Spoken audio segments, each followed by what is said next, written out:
Biography of prophet সাল্লাল্লাহু আলাইহি ওয়াসাল্লাম আপনাদেরকে বলেছিলাম, সেই ধারাবাহিকতায় আজকেও নবী করিম সাল্লাল্লাহু আলাইহি ওয়াসাল্লামের জীবনী সম্পর্কে আমরা বলার চেষ্টা করব বিমাশিয়াতিল্লাহি তাআলা। আল্লাহর ঘরে মেহমানবৃন্দ, আল্লাহর হাবিব রাসূল করিম সাল্লাল্লাহু আলাইহি ওয়াসাল্লাম যেদিন হযরতে মা আমেনার পেট মোবারক থেকে যখন দুনিয়ায় আসলেন, গোটা আরব ভূমি আলোকিত হয়ে গেল। গোটা আরব, মক্কা নগরী, ইরাক, সিরিয়া, শাম, ইরান, সমস্ত পারস্যের সমস্ত এলাকা জুড়ে পুরাটা আলোকিত হয়ে গেল এবং বিভিন্ন ইরানের অগ্নিকুণ্ড মন্দির, আগুনের কুণ্ড নিভে গিয়েছিল। সেদিন যখন হক আসলো, সমস্ত বাতিল বন্ধ হয়ে গেল। এমনকি নবী করিম সাল্লাল্লাহু আলাইহি ওয়াসাল্লাম আসার পূর্বে শয়তানেরা আরশ আজিমে গিয়ে, সাত আসমানের উপরে গিয়ে সমস্ত গোপন কথাগুলি শুনত। আল্লাহর নবী আসার আগে সমস্ত গোপন কথাগুলি শুনে তারপরে এখানে বিভিন্ন ইহুদি নাসারা পণ্ডিত গণক যারা সন্ন্যাসী, এদেরকে এসে বলে দিত, শয়তানদেরকে বলে দিত। কিন্তু যেদিন থেকে নবী আসলেন সেদিন থেকে শয়তানের পাওয়ার বন্ধ হয়ে গেল।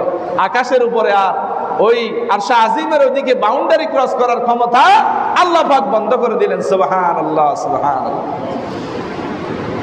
নবী করিম সাল্লাল্লাহু আলাইহি ওয়াসাল্লাম যখন আসলেন, সত্য যখন উদ্ভাসিত হলো, সমস্ত জুলুম অত্যাচার, সমস্ত জালেমরা সেদিন কেঁপে উঠল। আল্লাহ পাক বলেন, জাআল হক ওয়া যাহাকাল বাতিল ইন্নাল বাতিলা কানা যাহুকা। সত্য সমাদৃত, মিথ্যা পরাভূত, মিথ্যা ধ্বংস হয়ে যাবে। নবী করিম সাল্লাল্লাহু আলাইহি ওয়াসাল্লামের আবির্ভাবের মাধ্যমে, আগমনের মাধ্যমে গোটা জাতিকে আল্লাহ পাক জানিয়ে দিলেন, সত্য, মহাসত্য তোমাদের কাছে চলে এসেছে। সুবহানাল্লাহ। সুতরাং নবী করিম সাল্লাল্লাহু আলাইহি ওয়াসাল্লাম যখন আসলেন, আরবের একটা সিস্টেম ছিল, দুধ মাতা, ব্রেস্ট ফিডিং মহিলা যেগুলো আছে, দুধ মাতা যারা বাচ্চাদেরকে দুধ খাওয়াবে, পারিশ্রমিকের বিনিময়ে আরবের মক্কা থেকে বাচ্চারা নিয়ে যেত। কেন? কারণ মক্কা ভূমিতে বিভিন্ন এলাকা থেকে মানুষেরা ব্যবসা করতে আসতো, ব্যবসা বাণিজ্য করার জন্য আসতো, বিভিন্ন মানুষেরা আসতো, ভ্রমণ করতে আসতো, যার কারণে আরবি ভাষা মিশ্রিত হয়ে গিয়েছিল। সেজন্য তাদের সন্তানরা যেন বিশুদ্ধ আরবি ভাষা শিখতে পারে এবং সুন্দর, সুজলা, সুফলা, সুন্দর পরিবেশে যেন বাচ্চারা বড় হতে পারে, সেজন্য ব্রেস্ট ফিডিং ওমেন, মহিলাদেরকে, দুগ্ধ মাতা, দাত্রীদেরকে আল্লাহ পাক দুধ মাতা মহিলাদেরকে দেওয়ার একটা সিস্টেম ছিল আরবের। এখন হযরত আব্দুল মুত্তালিবের, রাসূল করিম সাল্লাল্লাহু আলাইহি ওয়াসাল্লামের দাদা, এখন তার প্রিয় নাতি, পৃথিবীর শ্রেষ্ঠ মহামানব রাসূল করিম সাল্লাল্লাহু আলাইহি ওয়াসাল্লামকে দিবেন। এখন কেউ নিয়ে যায় না, কারণ এতিম আব্দুল্লাহ নেই, এতিম ছেলে, এটারে কে নিবে? কারণ বেশি টাকা পয়সা দেওয়া যাবে না। তারা আগে খবর নিত, বেশি টাকা পয়সা যাদের কাছ থেকে নিত তাদের বাচ্চাগুলিকে 2 বছর পর্যন্ত দুধ খাওয়াইত, দুধ পান করাইত। এখন শেষ পর্যন্ত বনু সাআদ গোত্রের ভাগ্যবতী মহিষী নারী হযরতে হালিমাতুস সাদিয়া, স্বামীর নাম হলো হারেস, এখন কোনো বাচ্চা পায় নাই। এখন তারা ফিরে যাবে, দুর্বল উট নিয়ে আসছে, কষ্ট করে আসছে অনেক দূর থেকে, সেই সিরিয়া থেকে আসছে, শাম থেকে আসছে, শাম দেশ থেকে আসছে, কষ্ট করে আসছে। এখন একটা বাচ্চা যদি নিয়ে না যায়, তাহলে খালি হাতে যাওয়ার চেয়ে তো একটা বাচ্চা নিলে ভালো। শেষ পর্যন্ত রাসূল করিম সাল্লাল্লাহু আলাইহি ওয়াসাল্লামকে যখন হযরতে হালিমাতুস সাদিয়া যখন কোলে নিলেন, তার অন্তর প্রশান্তি হয়ে গেল। হযরতে রাসূল করিম সাল্লাল্লাহু আলাইহি ওয়াসাল্লামের চেহারা মুবারক যখন দেখলেন হযরতে হালিমাতুস সাদিয়া, এমন মায়া আকৃষ্ট হয়ে গেল। হযরতে হালিমাতুস সাদিয়া বললেন, স্বামী, প্রাণের স্বামী হারেস, আমি এই বাচ্চাকে নিয়ে যাব, এই বাচ্চার প্রতি আমার অ্যাফেকশন, আমার অ্যাট্রাকশন, আমার মাহাব্বা বৃদ্ধি পেয়েছে। সুবহানাল্লাহ সুবহানাল্লাহ। যখন হযরত হালিমাতুস সাদিয়া মহানবী হযরত মুহাম্মদ সাল্লাল্লাহু আলাইহি ওয়াসাল্লামকে যখন কোলে নিলেন, তখন কোলে নেওয়ার সাথে সাথে স্বামীর পরামর্শক্রমে যখন স্বামীর দিকে যখন রওনা করলেন, সেই অসুস্থ বয়স্ক ঘোড়া হাঁটতে পারে না, সেই ঘোড়ার উপর যখন আরোহণ করলেন, সেই ঘোড়ার মধ্যে শক্তি এসে গেল। আল্লাহর নবীর নূরের জালালিয়তের, আল্লাহর নবীর নূরের মুজিজা কারামত প্রকাশ পেতে লাগলো। আল্লাহর নবীকে বাহন করার কারণে আল্লাহ তাআলা বরকত নাজিল করে দিলেন। সেই বাহন হযরত হালিমাতুস সাদিয়ার বাহন সবার আগে ছুটে একদম মুহূর্তের মধ্যে শামে এসে পৌঁছে গেল। সুবহানাল্লাহ সুবহানাল্লাহ। এরপরে হযরত হালিমাতুস সাদিয়ার যেই উটের উলানের মধ্যে দুধ ছিল না, সেখানে দুধের ভরপুর হয়ে গেল। ক্ষেত খামারে যেখানে ফল ছিল না, যে খেজুরের মধ্যে খেজুর গাছে খেজুর ছিল না, সেখানে খেজুরের ফলন বেড়ে গেল, পুকুরে মাছ বেড়ে গেল। এইভাবে করে বরকত শুরু হতে লাগলো। সুবহানাল্লাহ সুবহানাল্লাহ। আল্লাহ পাক জানিয়ে দিলেন, ওয়ামা আরসালনাকা ইল্লা রাহমাতাল লিল আলামিন। আল্লাহ বললেন, হে নবী, ও বিশ্ববাসী, তোমাদের জন্য হালিমা, তোমাদের জন্য, সকলের জন্য আমার হাবিব মুহাম্মদ রাসূলুল্লাহ সাল্লাল্লাহু আলাইহি ওয়াসাল্লামকে রহমত হিসেবে প্রেরণ করেছে। সুবহানাল্লাহ সুবহানাল্লাহ। এখান থেকে একটা শিক্ষা পাওয়া যায়, সেটা হলো মেহমানদারি করা। আমরা অনেকে মনে করি মেহমান আসলেই রাস্তার মধ্যে আপনার বন্ধুকে পেলেন, আপনার এলাকার মানুষকে পেলেন, একজন আলেমকে পেলেন, একটা হুজুরকে পেলেন, হুজুর আসেন চলেন, এখন দুপুরবেলা খাবারের সময় টেনে নিয়ে যাবেন, খান, খাবার খান, আসেন আমার ঘরে আসেন। অনেকে মনে করে মেহমানদারি করলে আবার আমরা খাবো কি? নাউযুবিল্লাহি মিন যালিক। আপনার ঘরে যদি কিছু না থাকে, যখন আপনি মেহমান নিয়ে যাবেন, দেখবেন অটোমেটিক্যালি আপনার ঘরের মধ্যে বরকত চলে আসবে। সুবহানাল্লাহ সুবহানাল্লাহ। আমরা মেহমানদারি করি না, অথচ হযরত ইব্রাহিম আলাইহিস সালাতু ওয়াস সালাম, জাতির পিতা ইব্রাহিম ছিলেন, ওনার একটা উপাধি ছিল আবুদ দাইফিন, মেহমানদারির পিতা। এমন ওয়াক্ত ছিল না যিনি মেহমান ছাড়া খাবার খান নাই। সুবহানাল্লাহ সুবহানাল্লাহ। আর আমরা মেহমানদারি করতে আমরা ভয় পাই। এটা হলো ইমানের কমজোরি। ইমানের আলামত হলো মেহমানদারি করবেন। সম্মানিত হাজিরিন, আল্লাহর ঘরে মেহমানবৃন্দ, নবী করিম সাল্লাল্লাহু আলাইহি ওয়াসাল্লামকে যখন নিয়ে গেলেন, হযরত হালিমাতুস সাদিয়া যখন দুগ্ধ পান করালেন, এখন হযরত হালিমাতুস সাদিয়ার কিন্তু একটা ছেলে আছে আব্দুল্লাহ। মহানবী হযরত মুহাম্মদ রাসূলুল্লাহ সাল্লাল্লাহু আলাইহি ওয়াসাল্লামকে যখন হযরত হালিমাতুস সাদিয়া যখন দুধ দিলেন, তখন ডান পাশের একটা দুধ পান করতেন, এই পাশে দিলে আর খাই না। তখন এই হযরত রাসূল করিম সাল্লাল্লাহু আলাইহি ওয়াসাল্লাম যখন একটু বড় হলো, 4 বছর 5 বছর 4 বছর যখন হলো, জিজ্ঞেস করলো, বাবা তোমাকে আমি দুধ দিতাম, দুধ খাওয়ানোর সময় একটা দুধ তুমি খাইতে, আর একটা তুমি বাম পাশেটা খাও না কেন? তখন 4 বছর বয়সে রাসূল বলেছিলেন, আমার জন্য, আমি তো আমার যেটা হক, যেটা খাওয়ার হক সেটা আমি খেয়েছি, আর একটা আমার দুধ ভাই আব্দুল্লাহর হক আমি নষ্ট করি নাই। সুবহানাল্লাহ সুবহানাল্লাহ। এটা তো বাম পাশেরটা তো আমার ভাইয়ের হক, আমার ভাই আব্দুল্লাহর হক, আমি কেন খাবো সেটা?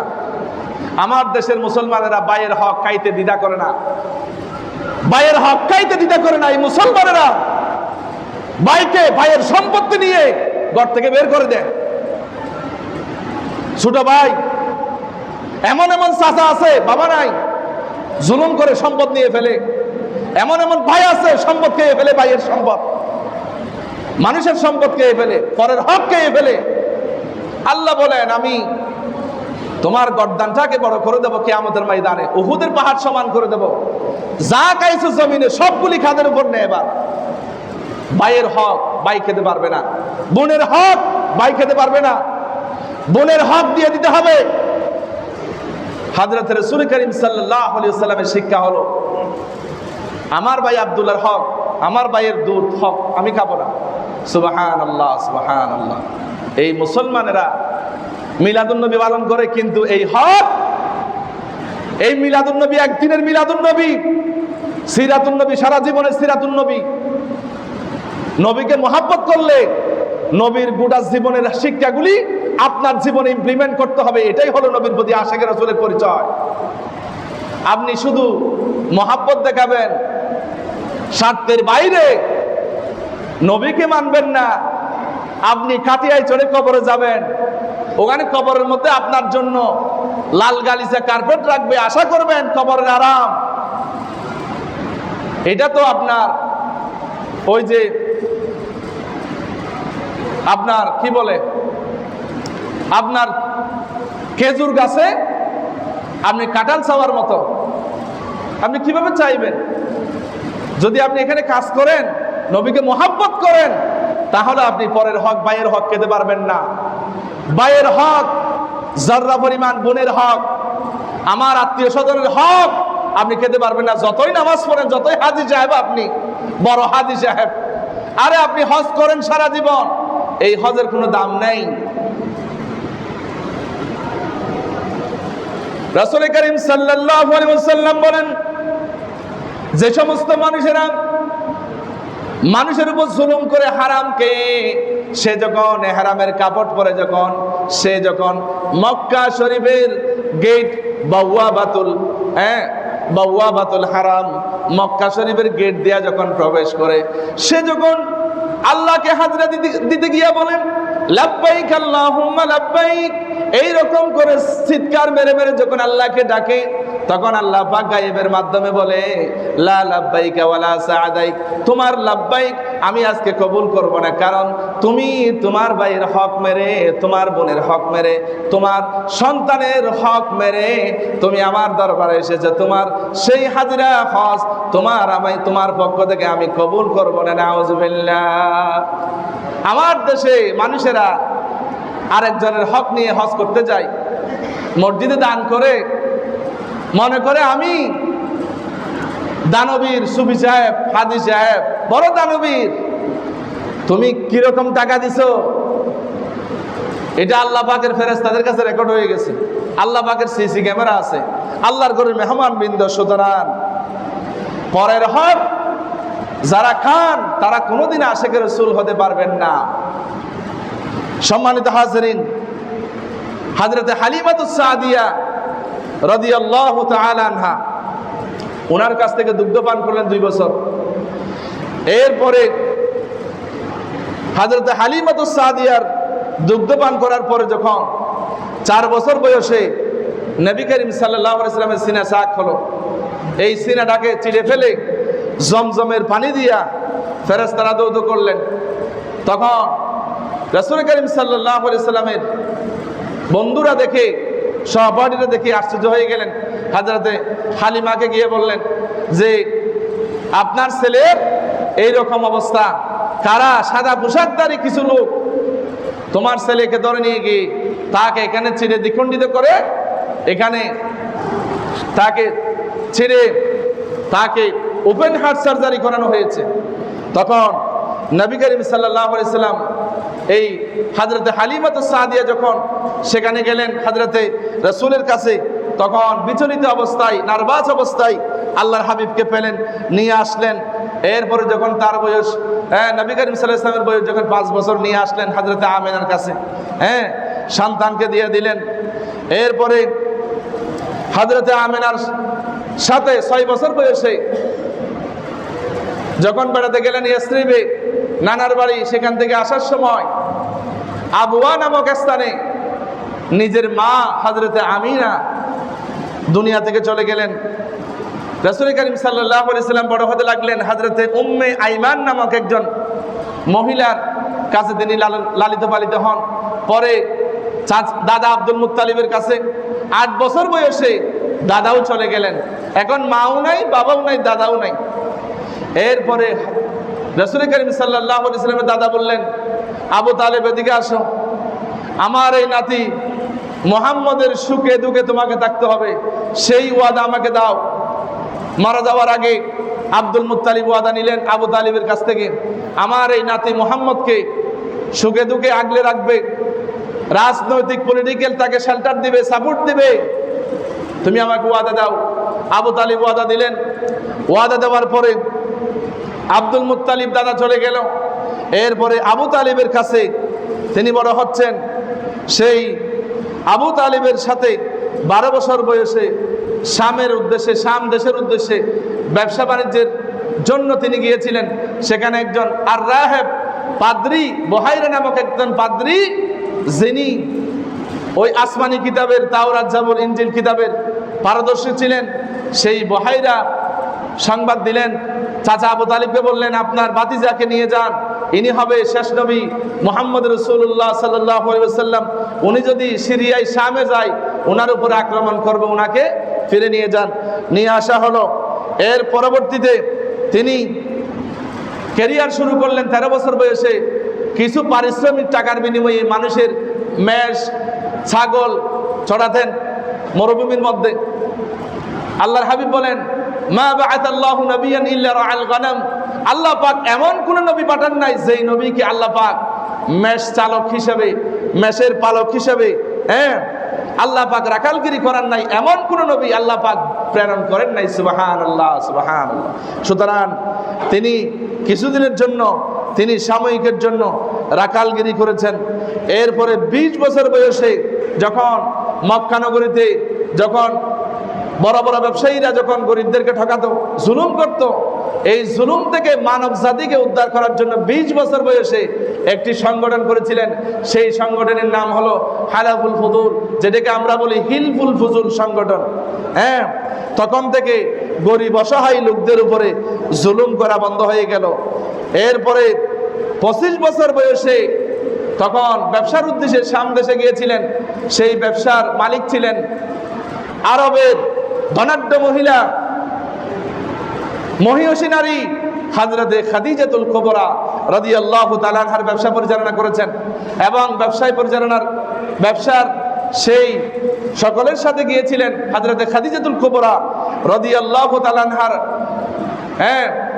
তাহার দাসী মাইসারা গিয়েছিলেন। এখন ব্যবসা থেকে প্রচুর লাভ করে যখন ফিরে আসলেন, মাইসারা বলতেছে, খাদিজা, যেই মহামানবের সাথে আমাকে পাঠিয়েছ, উনি তো কোনো সাধারণ মানুষ নয়, উনি তো সমস্ত মানুষের চেয়ে আলাদা। উনার আচার আচরণ, বাচন ভঙ্গি, চলাফেরা, উনি হলেন সর্বশ্রেষ্ঠ মহামানব। ওনার সাথে অন্য মানুষের কম্পেয়ার করা চলে না। সুবহানাল্লাহ, সুবহানাল্লাহ। এই কথা শুনে হযরতে খাদিজাতুল কুবরা রাদিয়াল্লাহু তাআলা আনহা ওনার প্রতি আকৃষ্ট হলেন, নবীজির প্রতি, এবং তিনি এই মাইসারার মাধ্যমে বিবাহের প্রস্তাব দিলেন। চাচা আবু তালিব বিবাহের ব্যবস্থা করলেন, বিবাহ হয়ে গেল। এরপরে হযরতে খাদিজাতুল কুবরার ঘরে রাসূল করিম সাল্লাল্লাহু আলাইহি ওয়াসাল্লাম যখন বিবাহ হয়ে গেল, বিবাহের সময় নবীজি 20টা উট as a dowry, as a মহরনা হিসেবে 20টা উট হযরতে খাদিজাতুল কুবরাকে দিয়েছিল। সুবহানাল্লাহ, সুবহানাল্লাহ। এরপরে হযরতে খাদিজাতুল কুবরার গর্ভের মধ্যে কয়েক বছর পরে, 2-3 বছর পরে আল্লাহর নবীর প্রথম সন্তান, মেয়ে সন্তান হযরতে যায়নাব আসলেন। এরপরে 3 বছর পরে আবার হযরতে উম্মে কুলসুম, এরপরে রুকাইয়া, এরপরে হযরতে ফাতেমা, সাইয়্যিদাতুন নিসাই আহলিল জান্নাহ, বেহেশতের সমস্ত মহিলাদের সরদারিনী হযরতে মা ফাতেমা রাদিয়াল্লাহু তাআলা আনহা আবির্ভাব হলেন, জন্ম নিলেন। সুবহানাল্লাহ, সুবহানাল্লাহ। নবী করিম সাল্লাল্লাহু আলাইহি ওয়াসাল্লামের বয়স তখন 35। এই 35 বছর বয়সে তখন মক্কা গড়ের সংস্কার করলেন। হাজরে আসওয়াদ স্থাপনের জন্য মানুষের মধ্যে বিরোধ লাগলো, ঝগড়া বিবাদ শুরু হয়ে গেল। নবীজি বললেন, এটার সমাধান কে দিবে? আরবের লোকেরা বলল, এখানে তো একজন সবচেয়ে ভালো একটা ছেলে আছে, মহামানব আছে, যার নাম হলো আলামিন। সেই আলামিনকে দায়িত্ব দিলেই সেই মহামানব মুহাম্মদ রাসূলুল্লাহ সাল্লাল্লাহু আলাইহি ওয়াসাল্লাম আমাদেরকে সমাধান দিয়ে দিবেন। সুবহানাল্লাহ। সবাই মিলে রাসূল করিম সাল্লাল্লাহু আলাইহি ওয়াসাল্লামকে অনুরোধ করলেন, এটার সমাধান দিয়ে দাও। তখন আল্লাহ নবী গিয়ে বললেন, হাজরে আসওয়াদ এটা স্থাপনের জন্য 4টি গোত্র আলাদা আলাদা 4টি গোত্র একত্র করলেন। এই গোত্র থেকে একজন, ওই গোত্র থেকে একজন, এই গোত্র থেকে একজন, এই গোত্র থেকে একজন, 4 জনকে আল্লাহর নবী লিডার বানিয়ে 4টা দলের দলপতিকে নিয়ে 4 জন চারদিকে ধরে, এবার 4 জন একসাথে হাজরা আসওয়াদ ধরে রুমাল দিয়ে, আমার রুমাল দিয়ে তোমরা রুমালের এক কোণা ধরে একজন আরেক কোণা ধরো, একজন আরেক কোণা ধরো, এভাবে করে 4 দলের 4 সেনাপতি দলপতিকে নিয়ে হাজরা আসওয়াদের সমাধান দিয়ে দিলেন। সুবহানাল্লাহ, সুবহান। কেমন নবী ছিলেন তিনি, রাসূল করিম সাল্লাল্লাহু আলাইহি ওয়াসাল্লাম। এরপরে নবী করিম সাল্লাল্লাহু আলাইহি ওয়াসাল্লামের বয়স যখন 37, তখন থেকেই তিনি হুব্বিবা ইলাইহিল খালা, ধ্যানমগ্ন থাকতে তিনি পছন্দ করতেন। হ্যাঁ, জাবালে নূর যেখানে কোরআন নাজিল হয়েছে সেইখানে গিয়ে তিনি ধ্যানমগ্ন থাকতেন। হ্যাঁ, খাবার নিয়ে যেতেন। 632 মিটার উঁচা সেই জাবালে নূর যেখানে কোরআন নাজিল হয়েছে সেখানে তিনি ধ্যানমগ্ন থাকতেন, এবং তিনি সত্য স্বপ্ন দেখতেন। আর রুইয়া সাদেকা, সত্য স্বপ্ন যেগুলি দেখতেন রাতের বেলা, সকালবেলায় সেগুলো বাস্তবায়ন হয়ে যেত। এরপরে আল্লাহ পাকের পক্ষ থেকে সৈয়দুল মালায়েকা হযরত জিবরাইল রেশমি কাপড় পরে যখন আসলেন, নবী করিম সাল্লাল্লাহু আলাইহি ওয়াসাল্লামকে বললেন, ইকরা ইয়া মুহাম্মদ, পড়ো। তখন আল্লাহর হাবিব বলেন, আলা লাস্তু বিকারি, আনা লাস্তু বিকারি, I don't know how to read, কিভাবে পড়তে হবে আমি জানি না, আমি তো পড়তে জানি না। আল্লাহর নবী 3 বার হযরতে জিবরাইল 3 বার বললেন।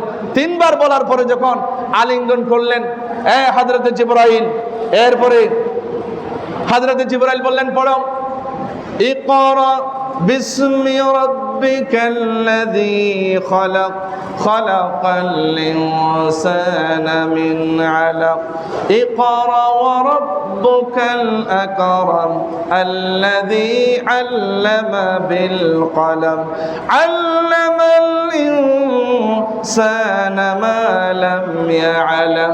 সূরা আলাকের প্রথম 5টি আয়াত আল্লাহ বললেন, ইকরা বিসমি রাব্বিকাল্লাযী খালাক, read in the name of আল্লাহ হু হ্যাজ ক্রিয়েটেড ইউ, পড়ো তোমার প্রভুর নামে যিনি তোমাকে সৃষ্টি করেছেন। সুবহানাল্লাহ, সুবহানাল্লাহ।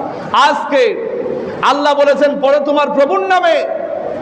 আজকে আমার দেশের বিশ্ববিদ্যালয়গুলিতে আজকে ডাকসু নির্বাচন হয়, সেখানে বিসির সাথে বেয়াদবিমূলক আচরণ করা হয়। যেই সন্তান, যেই শিক্ষক, একজন শিক্ষক নিজের জন্মদাতা বাবা মায়ের চেয়ে যার সম্মান সবচেয়ে বেশি, আকাশ তুল্য যার মর্যাদা, যার স্টাডি কোয়ালিফিকেশন 32 পৃষ্ঠার বেশি, সেই বিসি ডক্টর নিয়াজ আহমেদের সাথে যেভাবে আপনি কথা বললেন, দেশের জনগণ তো দেখেছে, সারা পৃথিবীর জনগণ দেখেছে। সুতরাং কোন ছাত্র, বিশ্ববিদ্যালয়ের ছাত্র যদি একজন বিসির সাথে এইভাবে আচরণ করে, তাহলে তার মধ্যে বোঝা যায় আল্লাহর নামের শিক্ষা তার মধ্যে নাই বিদায় আজকে সে একজন উস্তাদ তুল্য মুরব্বীর সাথে এইভাবে কথা বলতে পারে। নাউযু বিল্লাহি মিন যালিক। অথচ হযরত আলী বলেছেন, আমার শিক্ষক আমাকে প্রয়োজনে বিক্রি করে দিবে, প্রয়োজনে মেরে ফেলবে, সেই ক্ষমতা একজন শিক্ষকের আছে। সুবহানাল্লাহ, সুবহান। আজকে তুমি কার সাথে বেয়াদবি করেছো? মানবতার মহান শিক্ষক মুহাম্মদ রাসূলুল্লাহ সাল্লাল্লাহু আলাইহি ওয়াসাল্লাম, একজন শিক্ষকের সাথে বেয়াদবি করা মানে নবীর সাথে বেয়াদবি করা। সুতরাং যেই ছাত্ররা এই আল্লাহর নামের শিক্ষা, কোরআন হাদিসের শিক্ষা পায় নাই, সেই ছাত্ররা বেয়াদবি হয়, সেই ছাত্রদের কাছ থেকে ভবিষ্যতে জাতির কোনো নিরাপত্তা আশা করা যায় না। নাউযু বিল্লাহি মিন যালিক। সুতরাং আজকে যেই বিশ্ববিদ্যালয়গুলিতে আজকে আমার মা বোনেরা নামাজ পড়ার সুযোগ পায় নাই, আমার মা বোনেরা, আমার ভাইয়েরা কোরআনকে বুকের মধ্যে নিয়ে বাথরুমে পর্যন্ত স্থান পায় নাই বিগত সালে, শতাব্দীতে, আজকে সেই বিশ্ববিদ্যালয়ে এইরকম এমন একটা পরিবেশ আমরা আশা করি, যেই পরিবেশে নারীদের নিরাপত্তা থাকবে, সমস্ত ছাত্রছাত্রী ভাই বোনদের নিরাপত্তা থাকবে, এইরকম পরিবেশ আল্লাহ তোমার কাছ থেকে, তোমার মকবুল বান্দাদের উসিলায় যেন আমরা পাই। আমরা সবাই বলি আমিন। কারণ এখানে আমার ছেলে, আপনার ছেলে, আমার মেয়ে, আপনার মেয়ে সে বিশ্ববিদ্যালয়ে পড়বে, সেখানে যদি নিরাপত্তা না থাকে, নারীদের ইজ্জতের যদি গ্যারান্টি না থাকে, তাহলে সেই বিশ্ববিদ্যালয় থাকবে না। নাউযু বিল্লাহি মিন যালিক। এই জন্য আল্লাহর নামের শিক্ষা আমাদেরকে ধারণ করতে হবে। আপনি বিশ্ববিদ্যালয়ে পড়েন, স্কুলে পড়েন, কলেজে পড়েন, আমার কোনো আপত্তি নাই। এগুলা নিশ্চয়ই দুনিয়ার কল্যাণের জন্য শিক্ষা। কিন্তু কোরআন হাদিস যদি বাদ দেন আপনি, আল্লাহর কাছে গার্ডিয়ান যারা পিতামাতা যারা এই সন্তানগুলি পিতামাতার সাথে বেয়াদবি করবে, শিক্ষকদের সাথে বেয়াদবি করবে, কোরআনের বিধিবিধান মানবে না, শরীয়তের বিধিবিধান জানে না, সে আপনি মারা গেলে আপনার কবরে গিয়ে আমার সোনার বাংলা তেলাওয়াত করবে, এইরকম ছেলে যদি হয় তাহলে আল্লাহর কাছে আপনাকে আসামি হতে হবে। আল্লাহ পাক আমাদেরকে কোরআন সুন্নাহর আলোকে ইসলামী শিক্ষায় শিক্ষিত হয়ে আল্লাহ পাক যেই রকম বান্দা চান সেই রকম বান্দা হওয়ার তৌফিক দান করুক, আমিন। আসসালামু আলাইকুম ওয়া রাহমাতুল্লাহি ওয়া বারাকাতুহু।